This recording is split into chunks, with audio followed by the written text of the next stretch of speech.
Hey, this is Frank Yosa, CEO of Ketone. So today I want to talk about the top 3 ways to use ketone ester for sport.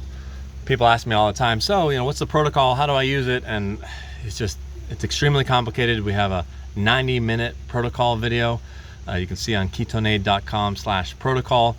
But I want to focus this time on 3 ways where it's exponentially noticeable.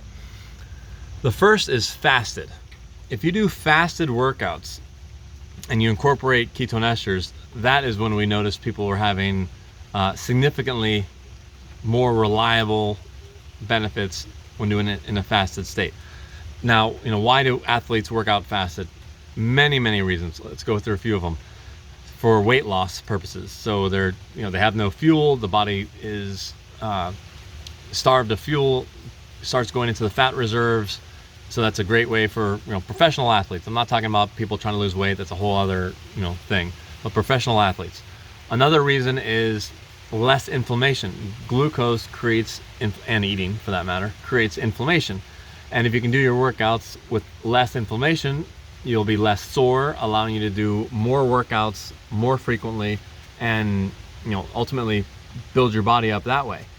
Now, professional athletes already know that when they do a fasted ride, their watts are going to be lower, so they're okay with that. Who cares if your watts are 5 or 10% faster if you're getting in a harder workout, or you can do workouts more frequently. So instead of 2 hard workouts, 1 hard workout a week, you can do 2 or 3 hard workouts a week. That is where you're going to have the exponential gain. And everyone is focusing on ketone esters for game day, and I think maybe use it on game day if you really get used to it. But the real benefit is by being able to have more workouts and recovery, and using it during your training. You can use much less as well, but using it every day. So what are the other reasons? Less injury is another reason that they do ketogenic or fasted workouts. And I've heard many Tour de France athletes are actually ketogenic diet. They use the ketogenic diet throughout their training, and then when it comes to game day, they bring back in the carbs, trying to figure out how to incorporate ketones. But that's what they've historically done. So their watts will be lower during training. Who cares? And then then they have a fuel on game day. So the number 1 is fasted. So when someone comes to me and said, hey, normally I chug 200 calories of carbs before my 2-hour workout, and then now I took I tried your fasted workout and I did 20 calories worth of ketone ester, and I didn't really notice the difference. Well, you're comparing 90% fewer calories, and you can't just take 200 calories of ketones because it'll drive your blood sugar down, and you add do you add glucose? And that's the whole glucose versus ketones thing.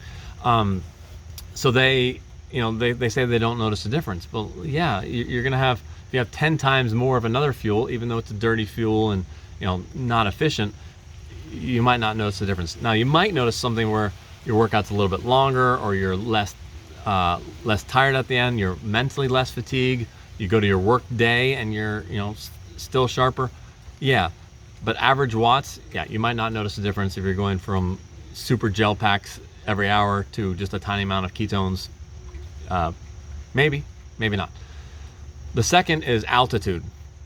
Altitude, I don't want to talk about things that I don't fully understand the science, because I'm not a doctor, I'm not a scientist, but people have reported, and it has to do with the way that ketones use oxygen differently than glucose, that it just works exponentially better at altitude. When Greg Henderson did his first attempt with the ketone ester, he clocked 10% higher watts than he was expecting. Now, he happened to be adjusting for altitude during that scenario, so I think a lot of that gain was because he was at altitude. So people have also used it for altitude sickness.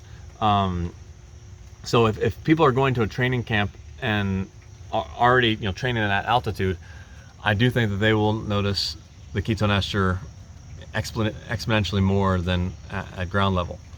And the last way is hills. Now, hills doesn't always need to be altitude. You can have a hill on a Stairmaster at sea level. And the way that works is there's 4 groups of muscles, and you got the fastest twitch group that has no mitochondria. That's where full out sprinting ketone esters might not help. I think there's some scenarios where it could help, but full out sprinting has no mitochondria, so the ketones aren't fueling the muscle. Whereas the slow twitch muscles, going upstairs, stair climbing, or steep inclines where you're going much slower, those have the most amount of mitochondria, and both ketones and glucose can fuel that.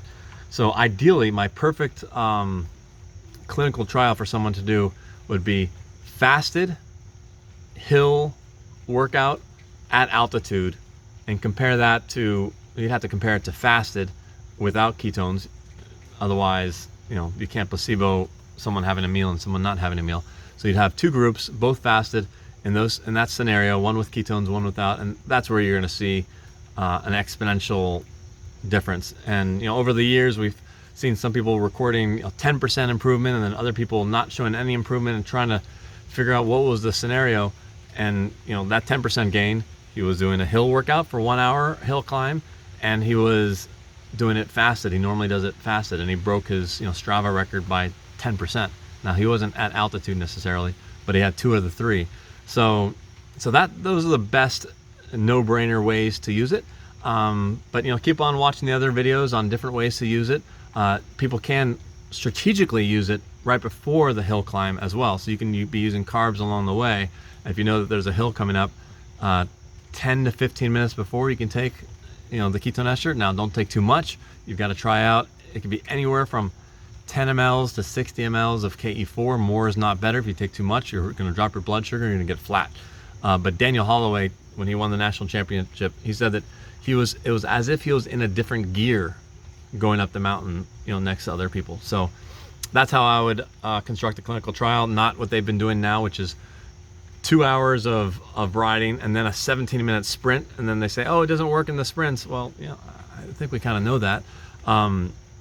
Even though I do, maybe it's wishful thinking. I think, I ran the half mile in college, and somehow I think the way that ketones create no lactic acid, 0 lactic acid, and glucose does create lactic acid. If there was a way to do an 800-meter race and not have lactic acid, I really think that would, that could help. But we haven't quite, mastered and figured that out yet, because it's super early. But for the most part, anything over 30 minutes is where it's recommended.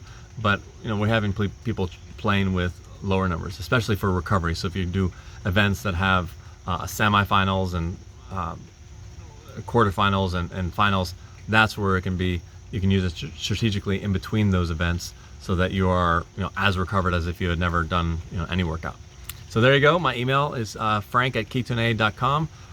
Never too busy. Fire me off an email and say saw your video. Also, leave a comment below.